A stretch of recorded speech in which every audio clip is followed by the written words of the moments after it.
At the Red Cliffs Rifle and Pistol Range in Hurricane, Utah, America's military veterans hold a place of honor, respected by all members of our club.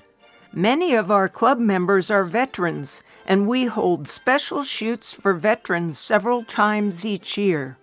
In 2026, the club further demonstrated our commitment to our veterans with the installation of a special monument to honor all military veterans in the United States.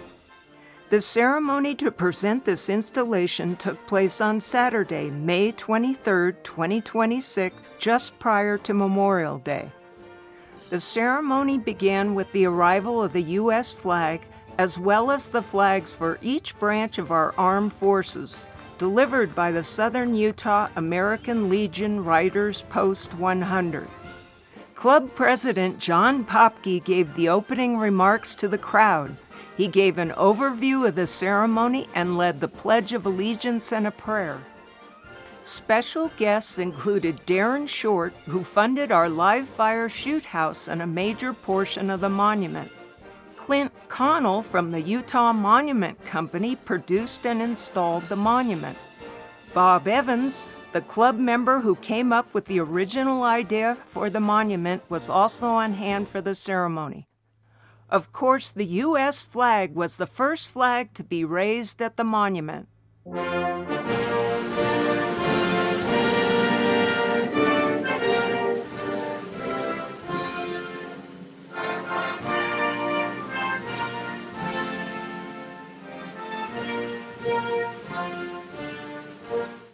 Each branch of the service was introduced with a brief history by Tammy Popke and Kevin Cox.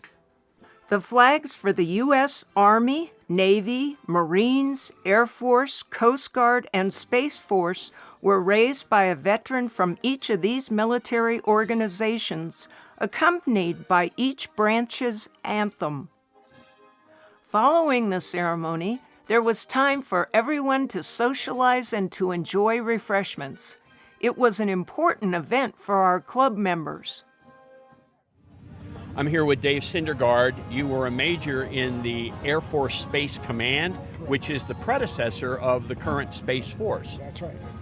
Yeah, that was way before the Space Force was formed. I retired in 2000, but I was both in the Air Force Space Command and U.S. Space Command, so both the predecessors.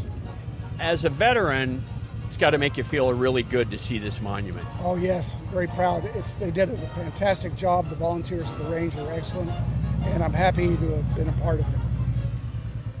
Joined by Jennifer Owens, a retired Lieutenant Colonel, United States Air Force, Yes. But you were part of the predecessor of Space Force.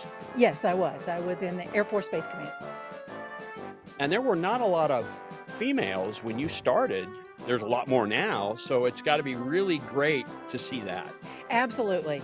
It's more and more common to not have to be the only woman in the room, which, when a man is the only man in the room, he starts to get uncomfortable because men are just not used to that, especially in the military.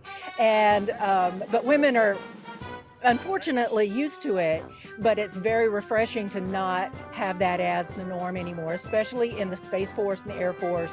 I've been blessed to work with a lot of very competent, professional, and hardworking men and women. Everybody knows you, Hugo. You've done so much for the range, and now the range has done something for you and the other vets.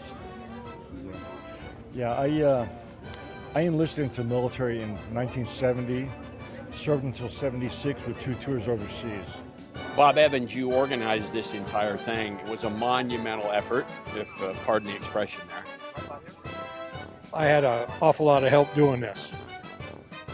What's it mean to recognize vets this way? It's just overwhelming, it really is. It's just such an awesome feeling to honor their service. There are a lot of places that honor vets, but why is it so important here at Red Cliffs? So many of our range safety officers and members are veterans themselves. That's why it was so important to me.